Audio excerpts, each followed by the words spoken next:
Good evening everybody, goedenavond allemaal. Welkom op de volgende Zoom-sessie van CIDI en dank dat u hier bent. Ik ben Hanna Luden, directeur van CIDI en ik wil u even wijzen op meerdere lezingen die we in het verleden hebben gehouden en natuurlijk komen er nog meer en die kunt u allemaal, wat al geweest is, kunt u allemaal via onze website en via onze YouTube-kanaal volgen. Maar natuurlijk een speciale welkom, special welcome to our guest of tonight, Mohammad Darawshe. Welcome, Mohammad, and I'm going to speak in English, of course, in order for you to understand us, and I'm sure our audience would understand us very well. Thank you very much for joining us. And before I will give you the floor, I want to introduce you very shortly. Mohammad is the director of the Center for Shared Society of Givat Haviva. And he will tell us more about Givat Haviva, so I won't mow the lawn for you, but I will only mention that there is an organization here in the Netherlands, which is called the Friends of Givat Haviva. And they have introduced us to each other. A short information about Mohammad himself, because I guess he will not tell us about himself personally, but Mohammad is an Israeli citizen and a leading political analyst in Israel, an expert on the subject of Jewish-Arab relations inside the state of Israel.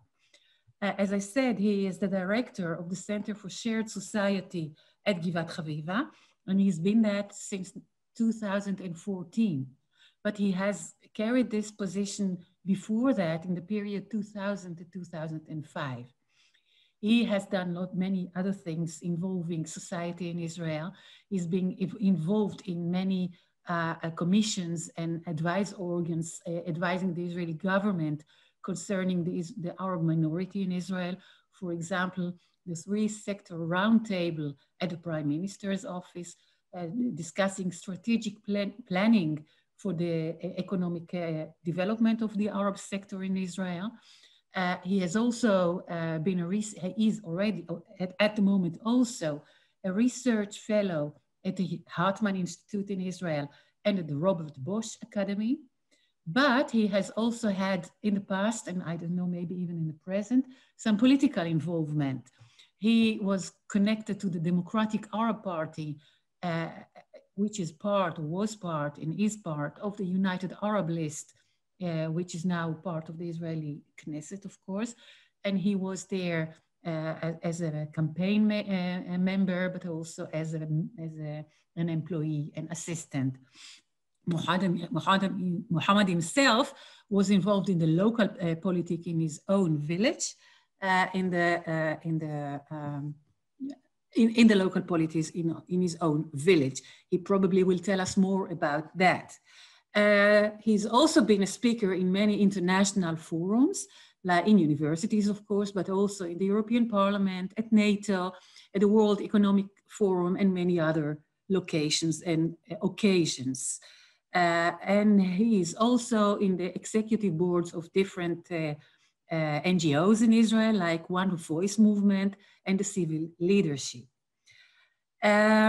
Mohammad, you will tell us today more about the relationship between Israeli citizens from Jewish and Arab descent and about the challenges related to that. And as we agreed, you will relate your story to some of the things that are currently happening. And of course, today we got the bad news of assassination, a terror attack on an Israeli in Petah Tikva by a worker from the Palestinian Authority. 2 weeks ago, somebody from Jenin stabbed an Israeli in Rosh Hashanah. This is after a long period that there were not really attacks in Israel. And of course, this is a hot story in Israel. But of course, there are problems, or at least it's very hot, at the southern border of Israel with Gaza, at the northern border with Lebanon, and particularly with Hezbollah. But we, of course, all the world, and including Israelis and Dutch people, have heard about the explosion which happened in Beirut And maybe you want to tell us more about the reactions in Israel from the general Israeli society and particularly from the Arab society. So there is a lot to tell, a lot to discuss. And as we agreed, you will talk for about half an hour, after which people can bring up questions and hopefully you can answer them. We will try to finish in an hour, and the floor is yours. Thank you very much, Mohammad. Thank you much, Hannah. It's a great pleasure to be with you. One more new partnership with the CIDI. It's always an honor, and sharing a platform with you personally is definitely a great honor. I also want to thank our friends of Givat Haviva in the Netherlands for arranging this partnership and this dialogue that we're creating with your members and your followers. Definitely a great pleasure. Since our time is limited, so I'm going to skip a lot of the historic aspects and talk more about current issues and current affairs. And I would maybe focus on the last 10 or so years in Jewish-Arab relations, which have been very significant years that have related and imposed a lot of topics and a lot of issues that are worth looking at. But if we want to quantify and put the parameters for the discussion, the basic parameters is that we're talking about Jewish and Arab citizens of the state of Israel, and not about all of the Israeli-Palestinian conflict. I will not touch in my introduction.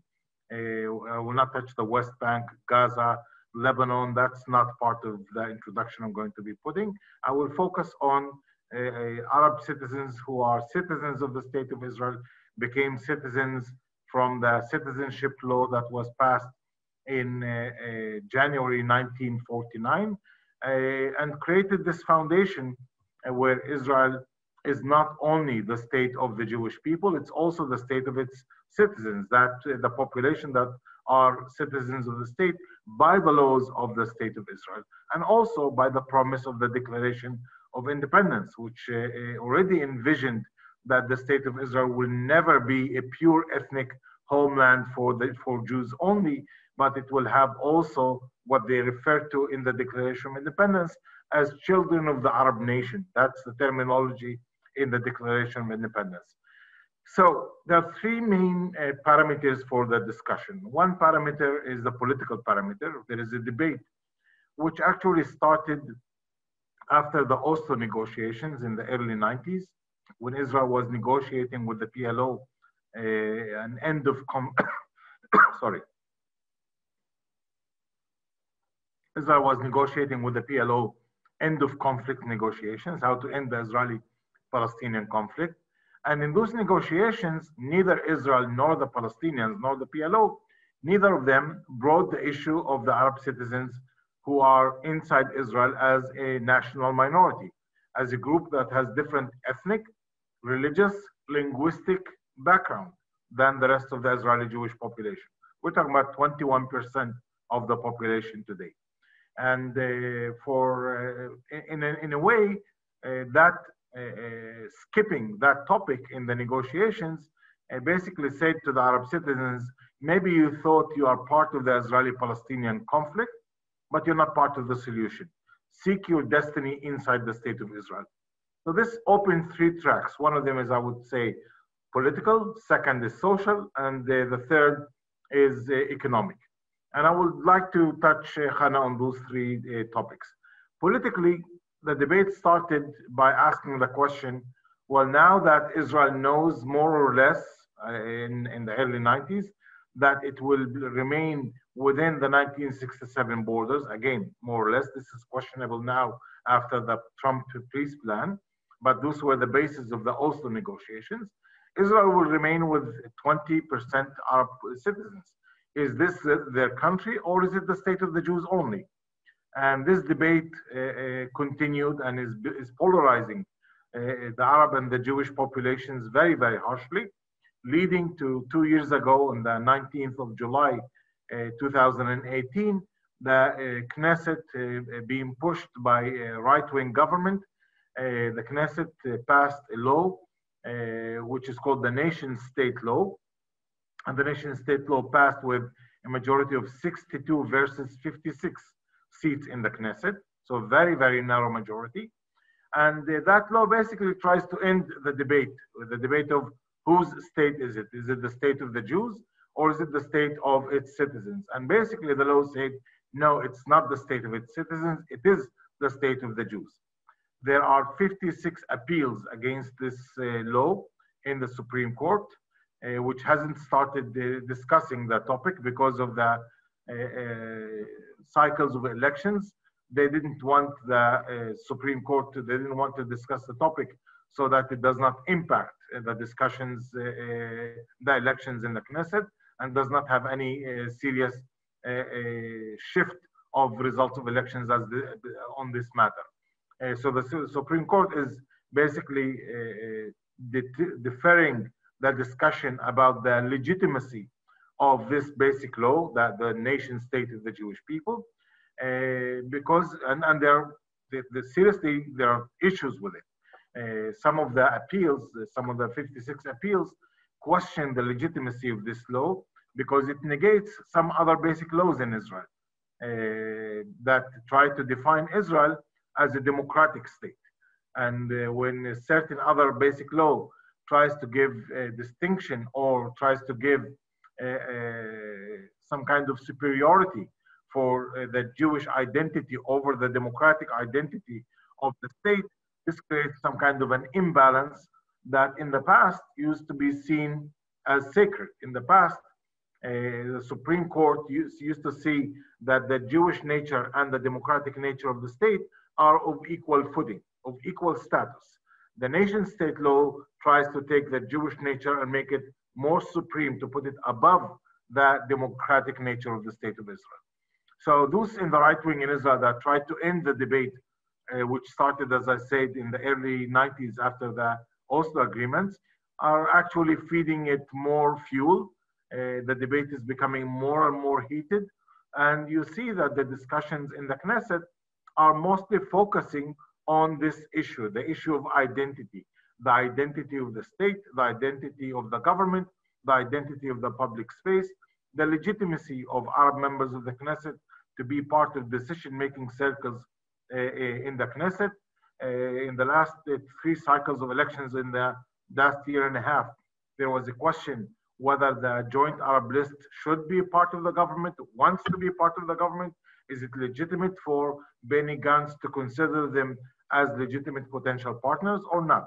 And, we know that in the last elections 3 months ago, the center-left bloc got somewhere around 62 seats versus 58 seats of what's defined as the right wing in Israel. But part of the 62 seats that Benny Gantz had, there were 15 seats from the joint list, Arab members of the Knesset. And Benny Gantz felt that he couldn't go forward with them to create a center-left government because a question of legitimacy of a Jewish minority government. Because if you deduct from 62, if you deduct the 15 Arab seats, then you come down to 47 seats of Jewish members in the opposition versus 58 Jewish members in the right-wing government. So this question is actually more and more heated. The right wing is trying to delegitimize Arab citizenship, delegitimize Arab political participation, and basically to say that only Jewish majority can rule in the Knesset and not a civic majority, not a natural majority of 50% plus 1. They want 50% of the Jews plus 1 and not 50% of the Israelis. So this debate is heated and it's getting even warmer as we talk. The fact that there's this wall, this firewall that is being built to try to prevent our members of the Knesset from power sharing in the government and joining the government and getting ministerial positions is getting many of the Arab political parties to become more provocative in nature, more angry in nature, focusing more on national identity issues and less on social economic aspects and issues. Now let's talk a little bit on the second parallel track that's going on. The second parallel track is economic.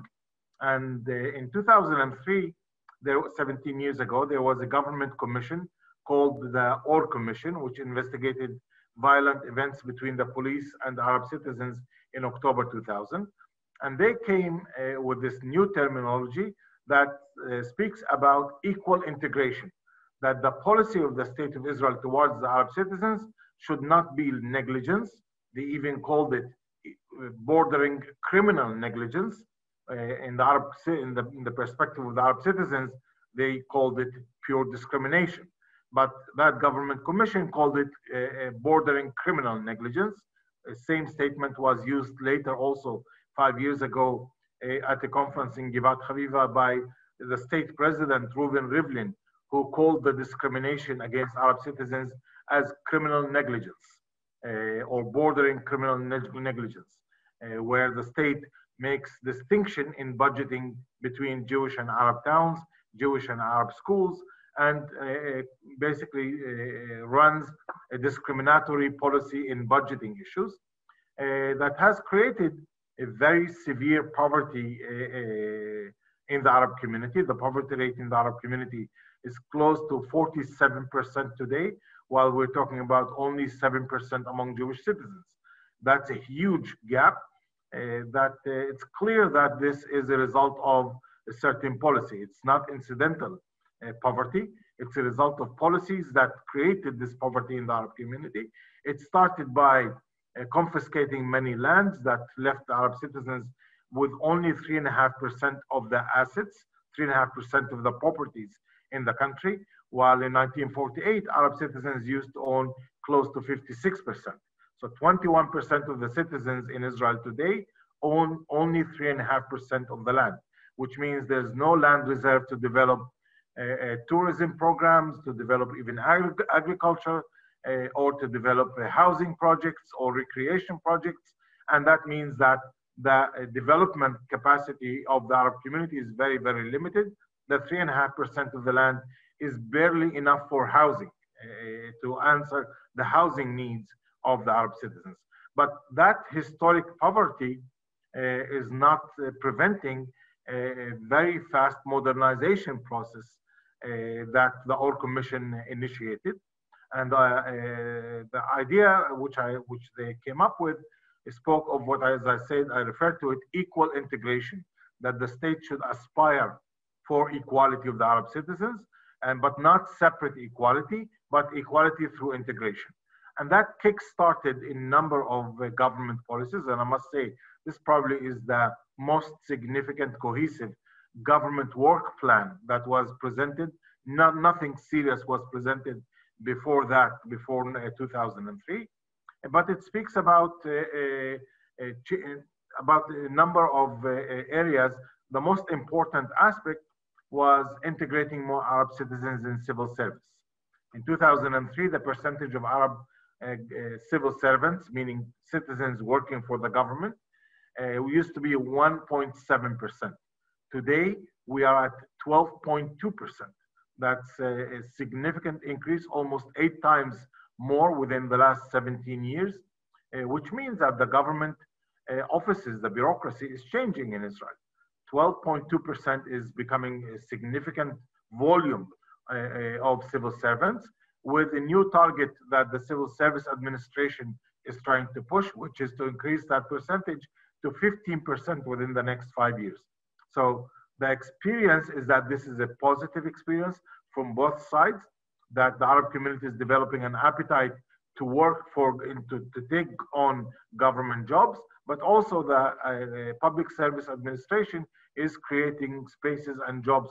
Sometimes they are unique jobs only available for Arab citizens, but we're beginning to see that more and more Arab citizens are applying for more generic, non-earmarked jobs in the government.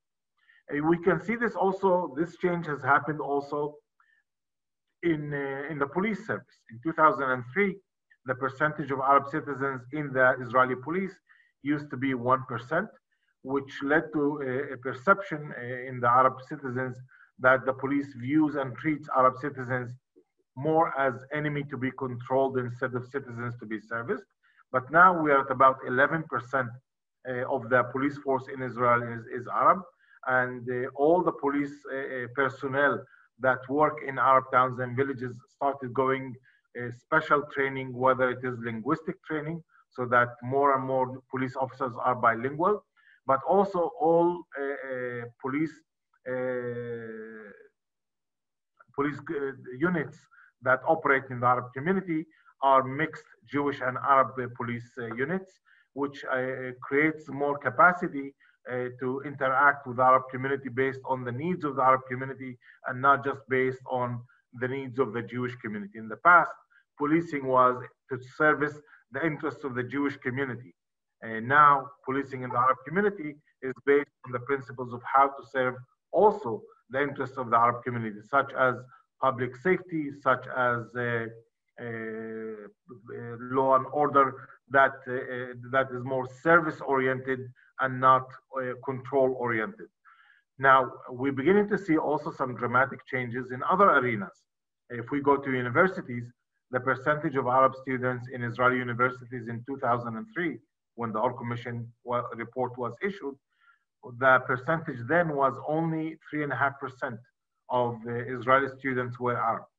Today, we're talking about more than 18%. It's pretty much a revolution, which means that not only that more Arabs are there, but the culture of the academic scene in Israel is changing. The culture of the universities is changing. You're beginning to see the Hebrew University taking 2 additional days off in their calendar. One of them is the Muslim holiday of Eid al-Adha, and one of them is the Christian holiday of Christmas, in order to reflect the identity of other students who are not Jewish. This was a university that used to think that its identity is Jewish. It's changing that kind of perspective by opening itself to reflect the DNA of their own students. If we look at certain departments in the academia, you see that more than 22% of the engineering students in Israel are Arab. You see that if you go to the Technion, which is Israel's version of MIT, the percentage of Arab students there is equivalent to 23%. But the percentage of students in the first year, the sophomore students, is 30%. 30% of the Technion first year students are Arab citizens, which tells you 2 stories. One, that the Arab community is preparing itself to the job market in Israel. It's what we call the Israelization process, acquiring skills, academic skills and employment skills that suit the Israeli job market, which requires very high talent capacity, focusing, as I said, on engineering, focusing on medical industries or so on.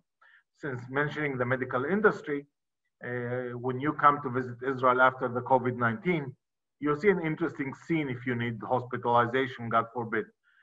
You'll see that more than 23% of the doctors in Israel are Arab, 28% of the nurses are Arab, 35% of the dentists, and close to 55% of the pharmacists, while we're only 21% of the population. So the medical industry became an interesting island in Israeli society that where the Arab citizens have much higher proportional rate than their proportion in society.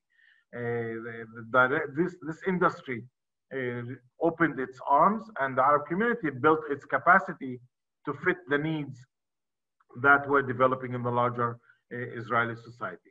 This trend is going on in a number of areas.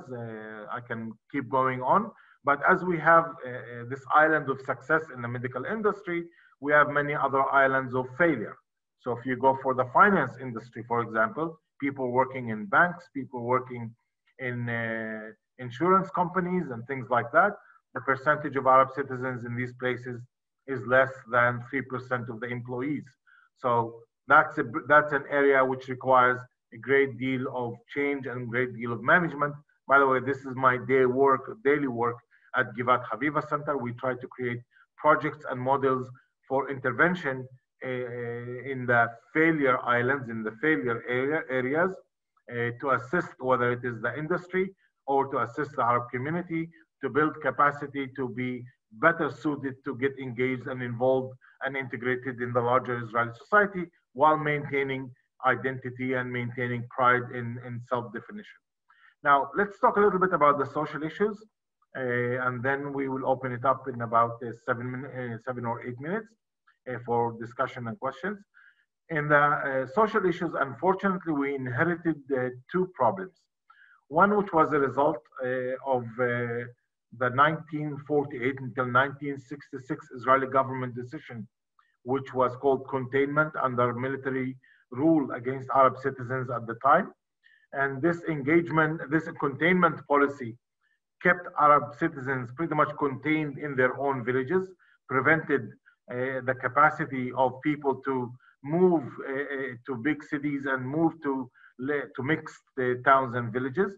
We have a result of that today, 92% of Arab citizens continue to live in separate Arab towns and villages. And the second thing we inherited is a separate educational system. That it seems that the majority of Arab citizens and majority of Jewish citizens are okay and happy with it. But it's not only separate and unequal in quality, but that separation ends up feeding a great deal of stereotypes, one against the other. An average Jewish kid and an average Arab kid, more than 93% of them will grow up and go to school and finish high school without ever having a social discussion with someone their age, not to talk about the weather, not to talk about sports, not to talk about the movies, and not about fashion or other issues that are social, economic, political, music, whatever. They simply do not meet. Most encounters that happen in Israel, that the remaining 7% that do get in touch with each other, most of those encounters are a result of what we call social engineering. It's programs such as the programs that we do at the Givat Haviva institution. We create programs where we bring Jewish and Arab youth together to try to break down stereotypes and try to create a possibility. In the past, we used to call it coexistence, but with time, we moved from the term coexistence to the term shared society, because in addition to good relations, which is what coexistence tries to create, we now focus a great deal on equality. So if we combine equality and coexistence together, that's where the term shared society pops up as the alternative strategy. We find ourselves often with very high percentages of what we call racism rates. Israel's current president, Reuven Rivlin, keeps always saying that this is Israel's worst disease, racism that mostly develops as a result of the segregation, but not only from the segregation, but also because of the hovering conflict, live conflict, which mostly is an Israeli cross-border conflict with the Palestinians and the rest of the Arab world. The internal issues between Jews and Arabs are not issues that usually end up producing violence. If you come to Israel and you visit Arab towns and villages, and you will not feel really that there is a significant issue or significant conflict. In the nearby town, which I live just outside Nazareth. In the weekends in Nazareth, it's a town of almost 90,000 residents. But in the weekends, they receive about 30,000 Jews that come to eat hummus, that come to buy food, they come to buy clothes, they come to eat knafe and baklava to celebrate a new sort of a life or culture that is not the same culture in their Jewish towns. And as I mentioned earlier, Arab citizens are going to study in Israeli universities, slowly developing this, what we call middle class in the Arab community. And once you develop the middle class, then the socialization with the Jewish citizens also changes. Until about maybe 15 years ago, the poverty rate in the Arab community was as high as 67, 68%. Very few Arabs qualified to be called middle class, which meant also that they contained their lifestyle to the very traditional local lifestyle of their villages. They did not go to the shopping malls in the Jewish towns. They did not go to the movie theaters in Jewish towns. They did not go to the cafes in Jewish towns. Today, Israel has a different scene. There's almost no cafe at any given day that will be purely Jewish. Because in that same town, you'll find an Arab doctor, you'll find an Arab pharmacist, you'll find students in those Jewish towns that are also consuming the local culture of shopping, the local culture of going to the movies or going to theater and things like that. So Israel is being challenged from the bottom up with a new reality, a reality of people sharing the same space, sharing the same cafe, sharing the same even melodies in the background where Jews and Arabs are talking the same language, different languages, but those languages are also integrating a lot of words from the other side. Many of you might have been exposed to the curses in Arabic when Jews in Israel curse each other, but it's going beyond that. Now there are many positive words that are getting integrated, but the opposite direction is happening. Many Arab citizens are integrating Hebrew in their own Arabic. They even call it Arabrit, and not Arabic and Hebrew. They combine the word as if there's a new language that is emerging. These are very, very slow processes, of course, but we're not talking about the poor, lower class Arab citizens and the well-empowered Jewish citizens encounter only. There are more and more encounters of that come on eye level, and we have a lot of projects actually at Givat Haviva that try to create those encounters. And usually when we integrate the new theory we work with now, we call it the superordinate goal theory, which focuses on mutual interests. When you focus on mutual interests, suddenly you find a lot of possibilities and a lot of ways for people to interact with each other. And I'll end with an interesting personal story about my daughter. My daughter is going in October. She's going to start her PhD in genetics at the Technion, which is Israel's leading scientific university. But 3 years ago, when she finished her undergraduate degree at the Hebrew University in Jerusalem in biomedical sciences, after that, she went to work in a company called Medinol. They create cardiovascular stunts that they put them in the veins to prevent clogging of the veins. And she was the first Arab employee in this company of 755 Jewish employees. It wasn't easy for her. It wasn't easy for the company. It wasn't easy for the Jewish fellow employees because none of them knew how to work this out. So they had to go through a lot of experiences in facing sometimes many conflicts to understand the relationship. She came during Passover, during Pesach, the Jewish holiday, with her normal sandwich, which was the pita bread, which is considered to be desecrating the kosher stamping or the kosher kitchen, the Jewish kitchen. They had to give her a comment about this so that the following day she would not bring pita bread and desecrate the kitchen. She didn't understand this before, but and it was very embarrassing for her. So cross-cultural interaction, it doesn't always go through smooth type of interactions. A second time when she was fasting during the month of Ramadan, she felt very angry and very upset for even taking a lunch break where her Jewish colleagues were having lunch and she was forced to watch them because she was forced to take lunch break when she didn't need lunch break. And she had to go talk to the human resources division to ask them to take the lunch break at the end of the day and not in the middle of the day. But the more important story that took place there was that she worked with a team of the R&D, research and development, small team of 11 people. All of them are Jewish that define themselves as liberal and democratic and secular. All of them, those 11 people, none of them has ever visited an Arab home, and none of them was ever hosted in an Arab home. She was there for 1 year because afterwards she went back to university. In that 1 year, 8 of them invited her to visit their home. And she had meals with their families and kids. They opened up for her. 8 out of the 11 thought that this was the right social thing to do to a colleague, because she was a single person living in Jerusalem, away from home, and they took her in.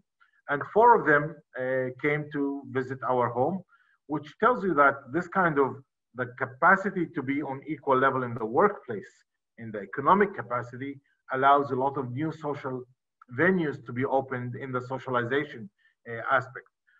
So this is where I would end by saying that my work is to engineer those type of encounters as often as possible. Sometimes it's between mayors that collaborate on a mutual sewage system or mutual industrial zone, but sometimes it's only kids who are 11 years old that come to play soccer together, that come to do an art workshop together, that come to learn about the environment together.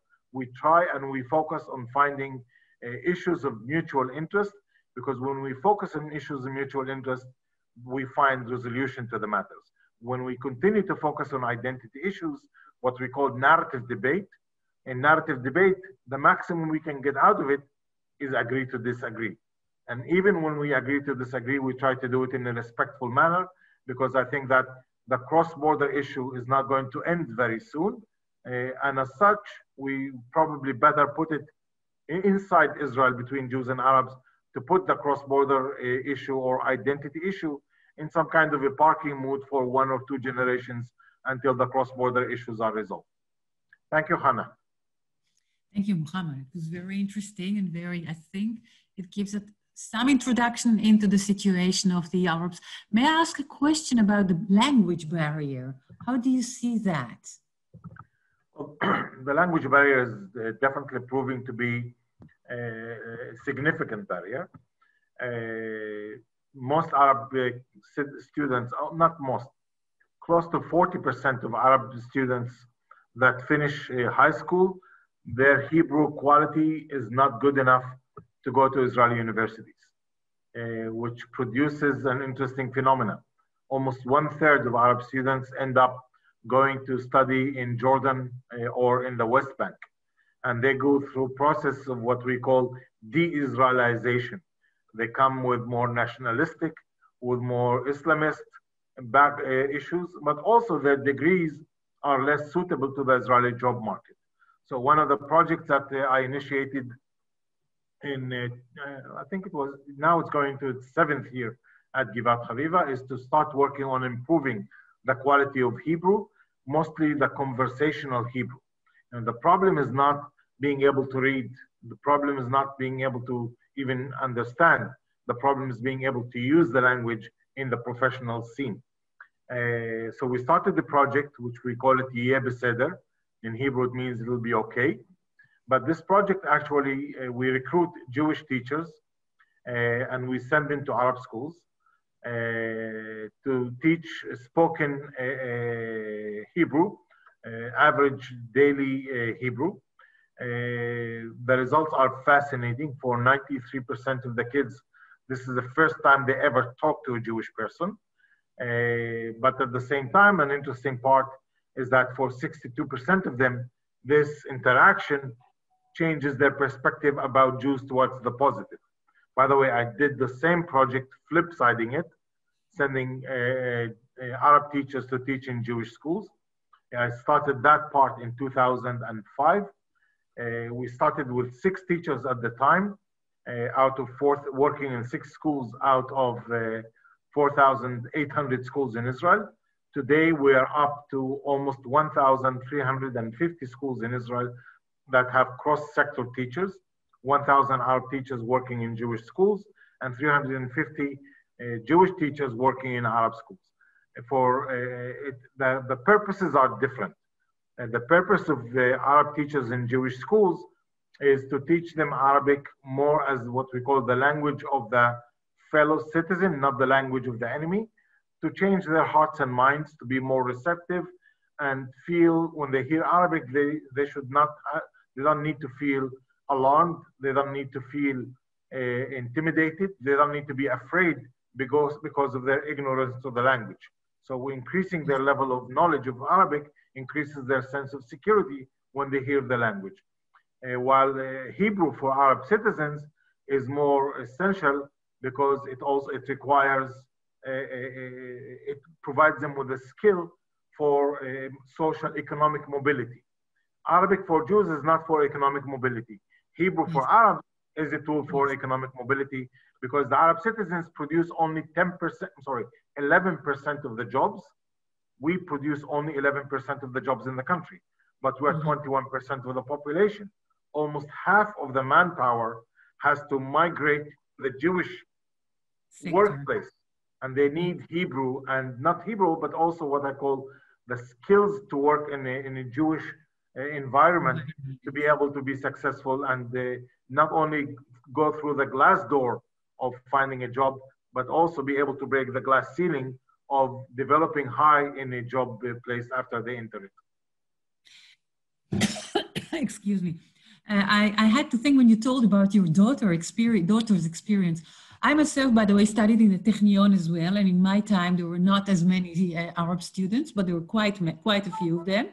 And it was very interesting to see the difference in culture indeed, because what you were telling about inviting your fellow employees who are new in your company for home is something very typically Israeli. I've lived in the Netherlands for quite a while. I've hardly ever been invited. So it's also a cultural question, which is very interesting. And this is one of the things I think are very nice in the Israeli society, both with Jewish and Arab people, by the way. I think this is one of the things we have in common, or they have in common in Israel. But if you were talking about shared society, what would be the key elements you could name to, or the key attributes that you would attribute to it in order to really achieve a shared society? What do you think is needed? Well, I would say 4 main components. The first component is based on what we call the social contact theory. You need to be able for people to contact each other. You need to create, the social engineering is critical because if you grow up segregated, that's where stereotypes develop. And if there's conflict, it feeds into fear. So you develop fear and you start what we call that demonization process. You stop thinking of the other as a human being. Instead of demonization, you need humanization process. And humanization process cannot happen without interaction. So the social contact is the number 1 component. Second, we need to recognize the differences and respect differences and live with differences. This is what we call the narrative debate or the identity issues. I will never be Jewish. I will never be Zionist. I will continue to disagree with almost 99% of Israeli Jews about what happened in 1948. For me, this was the trauma of the Nakba. For them, this was the happiness and the great moment to celebrate independence. We differ on our perspectives, but we need to respect the difference and be able to put it in the right size of the debate so that we're not only engaged in rehashing the past. We continue to disagree till today about who did Abraham want to sacrifice. Was it Isaac or was it Ishmael? And we in every prayer, we have that debate. Yes. In every prayer, we say, no, that we are right and they're wrong. So we need to put this into perspective. The issues on the political historic aspects need to be given the realistic size. And I would say they are probably worth 3% of the issues that Jews and Arabs really need to focus on. 97% of the issues are in what I described as the mutual interest, the superordinate goal theory. If we put most of our energy on finding practical solutions to land issues, it's almost impossible today to talk about justice in land distribution, because justice in land distribution, from my perspective, is give me back my 56% of the land in Israel. That will not happen. What can happen, for example, is to expand the percentage of the land that Arab towns have sovereignty on, which is 3.5% not sovereignty, jurisdiction. So now they have 3.5% of jurisdiction. If it's expanded to 7% jurisdiction, which is far from 1%, which is the proportion in society, far from 56%, but 7% will give land solutions for the Arab citizens for the next 50 years, where you can allow development of agriculture, industry, tourism, proper housing.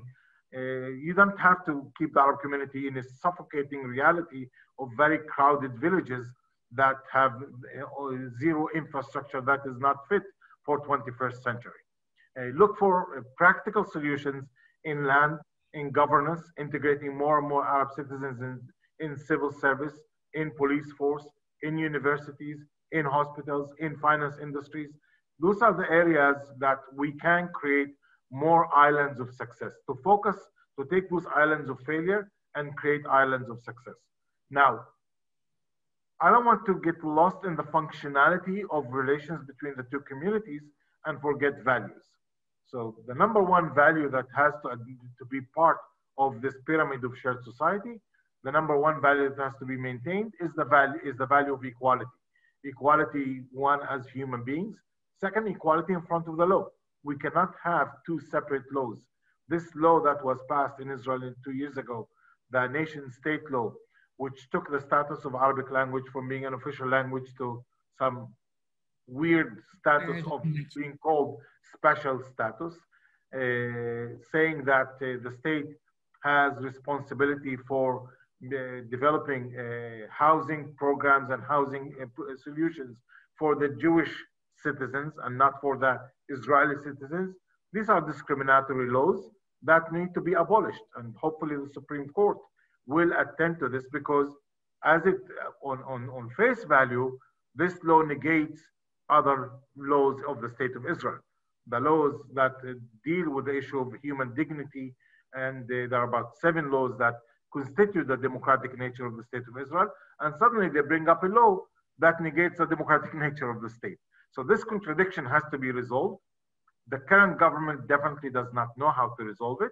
Hopefully the Supreme Court will know how to resolve it. But if not, then maybe future government will do it. But the one thing that definitely continues to be the master of ceremony is that term TTT.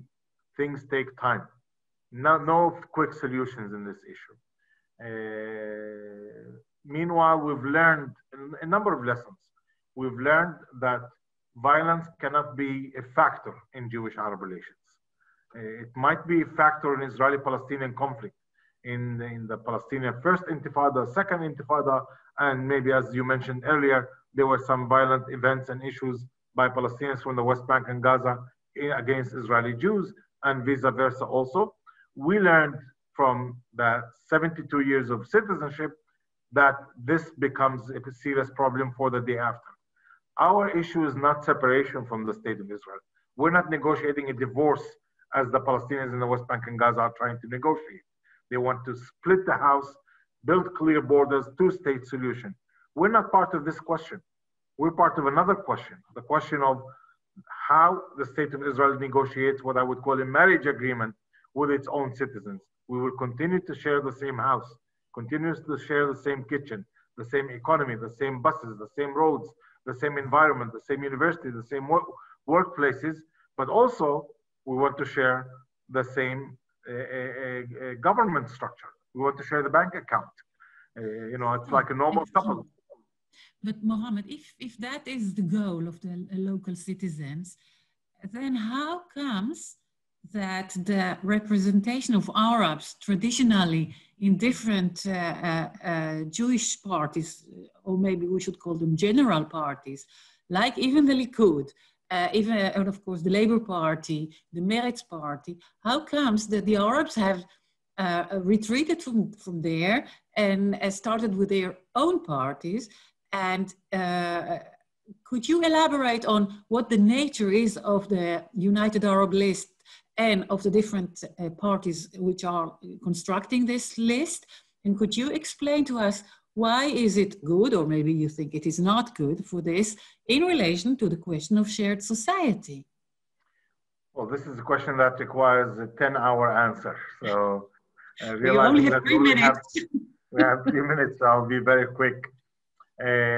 I think that the Joint Arab List is a needed transitional stage, because all the Arab members of the Knesset in the Jewish larger political parties in the past, they proved to be non-effective. They proved to be members of Knesset that their capacity to influence the Arab community and improve its reality was not significant and was not effective.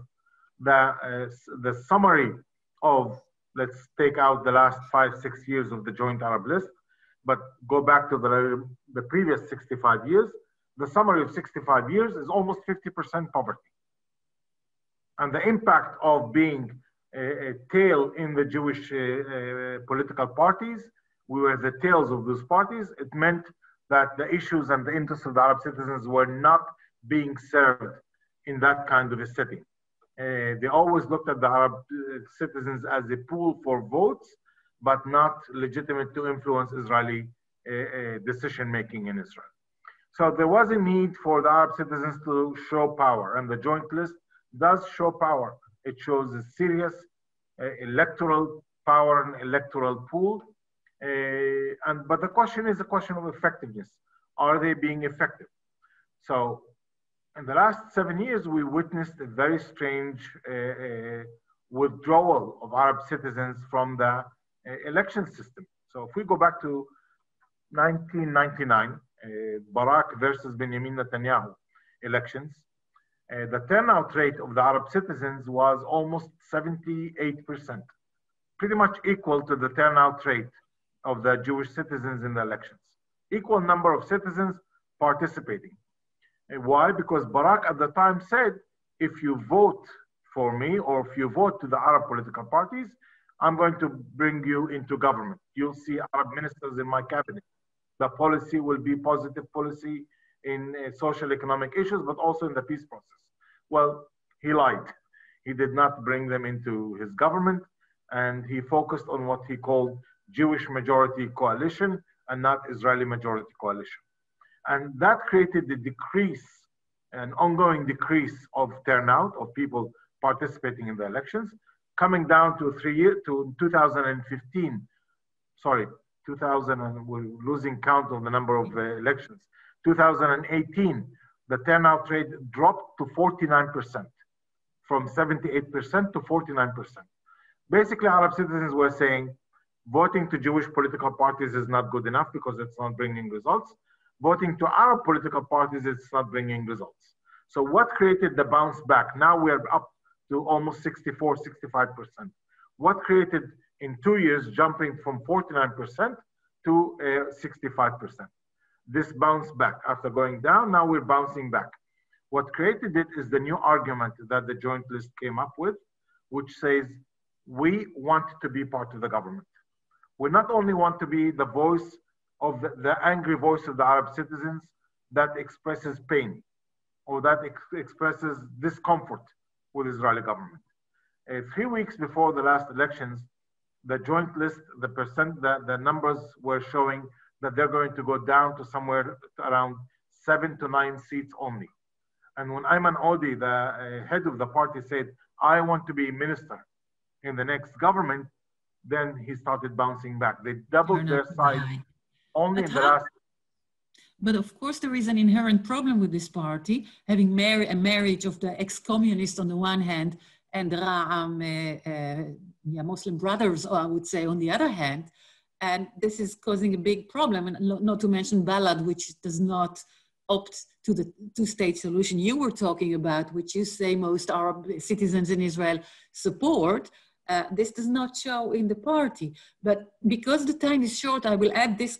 I would want to add another question which was raised here, and maybe the questions could be combined, of the answers at least. And this is the question, the following. Israel is often accused of being an apartheid state. Could you comment on that?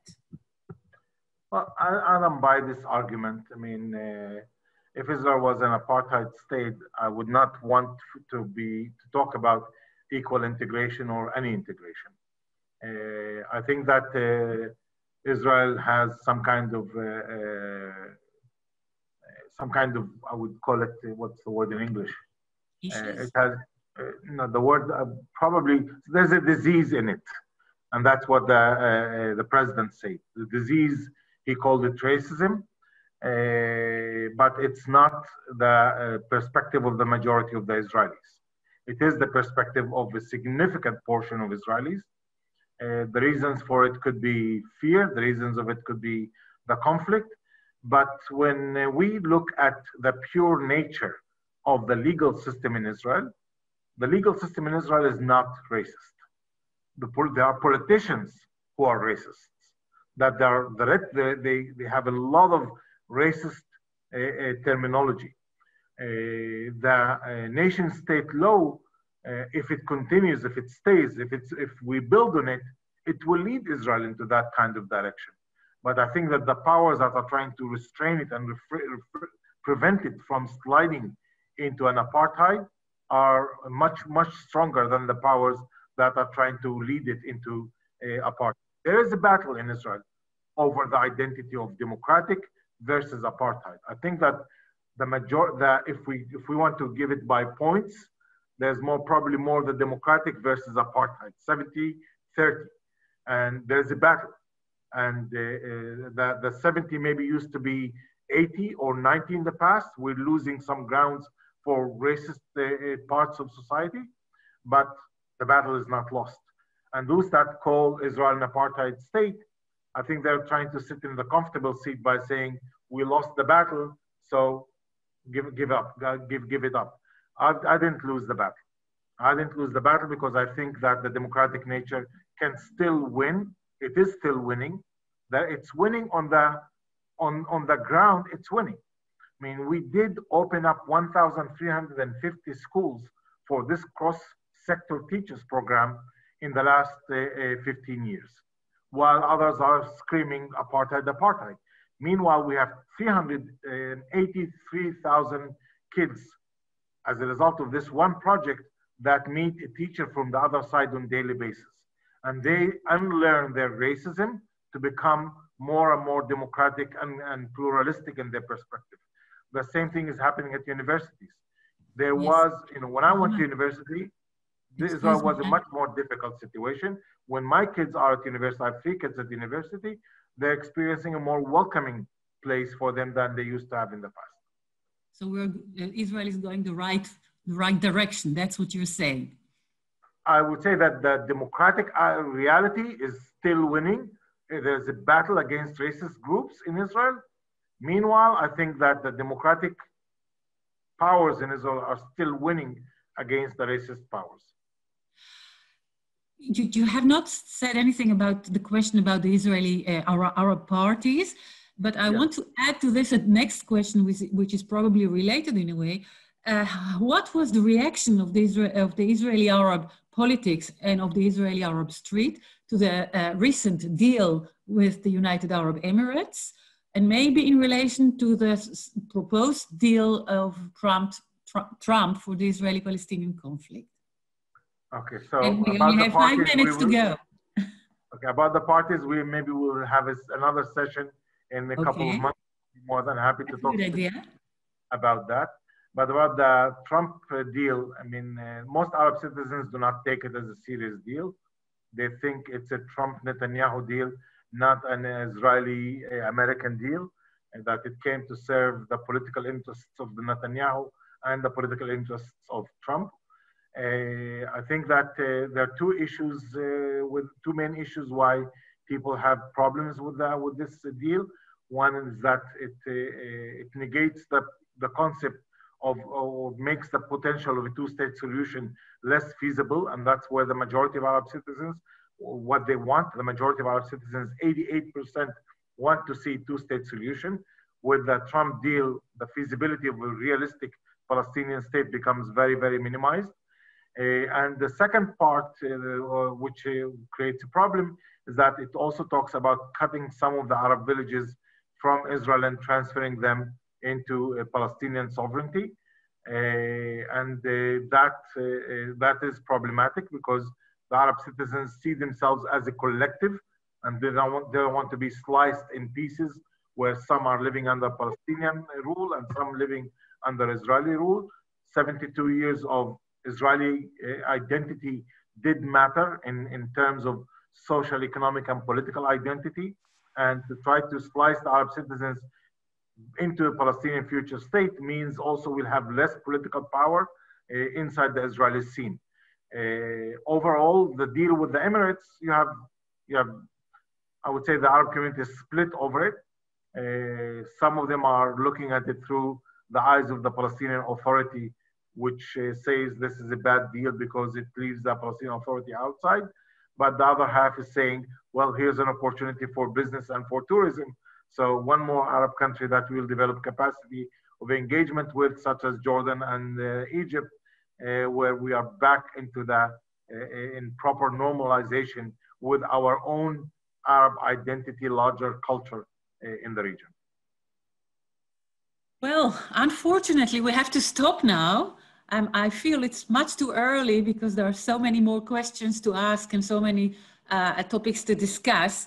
So I will go into your suggestion and try to schedule a next meeting in a few months. Let me recommend to the participants to go to the website of Givat Haviva and look for something called Roadmap for Shared Society. The Roadmap for Shared Society on the website of Givat Haviva. It has policy recommendations that I drafted with a number of Jewish and Arab colleagues that show us what is the nature of that 97% capacity of that we can create together, maintaining also the realistic discussion of the 3% separate issues and the disagreements on the identity issues. 3% of agree to disagree, as you called it. Yes. I will, if you, I will add the link to the comments of this discussion so people can find it easier. I want to thank you very much again, Mohammad. I want to ask the viewers, if you have any questions, please mail them to us at cidi@cidi.nl. And if we collect the questions, we can discuss together what should be the topic of the next discussion with you, Mohammad. Okay. Thank you very, very much for this very interesting discussion.